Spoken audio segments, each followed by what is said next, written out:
তীব্র অর্থনৈতিক সংকট ও চলমান সরকার বিরোধী বিক্ষোভের মধ্যে ইরানে দেশজুড়ে ইন্টারনেট সংযোগ বন্ধ করে দেওয়া হয়েছে। অনলাইন নজরদারি সংস্থা নেটব্লকস জানিয়েছে, এই ইন্টারনেট ব্ল্যাকআউট সাম্প্রতিক সময়ে বিক্ষোভ দমনে নেওয়া ডিজিটাল সেন্সরশিপেরই একটি অংশ। কাতার ভিত্তিক সংবাদ মাধ্যম আল জাজিরা এই তথ্য জানিয়েছে। বৃহস্পতিবার ৮ জানুয়ারি সামাজিক যোগাযোগ মাধ্যমে দেওয়া এক পোস্টে নেটব্লকস জানায়, ইরানের বিভিন্ন অঞ্চলে একযোগে ইন্টারনেট সংযোগ বিচ্ছিন্ন হয়ে গেছে। জীবন অবাক না করলে কে করবে? 28% মিল্ক ফ্যাটের অবাক করার সাথে ফ্রেশ মিল্ক পাউডার। জীবন অবাক করুক প্রতিদিন। সংস্থাটির মতে, সংকটময় এই সময়ে জনগণের যোগাযোগের অধিকার মারাত্মকভাবে ক্ষতিগ্রস্ত হচ্ছে। বিক্ষোভের খবর আদান প্রদান, আহতদের সহায়তা কিংবা আন্তর্জাতিক গণমাধ্যমের সঙ্গে যোগাযোগ সবকিছুই এই ব্ল্যাক আউটের কারণে বাধাগ্রস্ত হচ্ছে।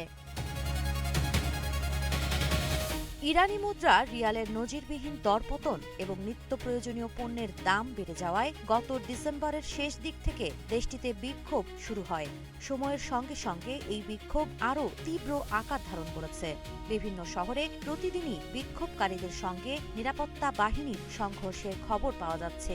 এতে হতাহতের সংখ্যাও বাড়ছে বলে জানিয়েছে মানবাধিকার সংগঠনগুলো।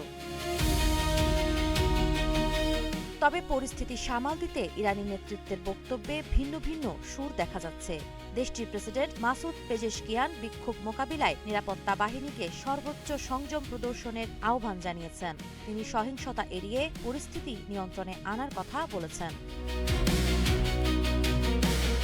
অন্যদিকে চলতি সপ্তাহের শুরুতেই সম্পূর্ণ ভিন্ন বার্তা দিয়েছেন ইরানের সর্বোচ্চ নেতা আয়াতুল্লাহ আলী খামেনি। তিনি বিক্ষোভকারীদের বিরুদ্ধে কঠোর ব্যবস্থা নেওয়ার নির্দেশ দেন। একই সুরে বক্তব্য দিয়েছেন দেশের প্রধান বিচারপতি গোলাম হোসেন মোহসেনি এজেই। তিনি অভিযোগ করেন, বিক্ষোভকারীরা যুক্তরাষ্ট্র ও ইসরায়েলের স্বার্থ ও লক্ষ্য অনুযায়ী কাজ করছে।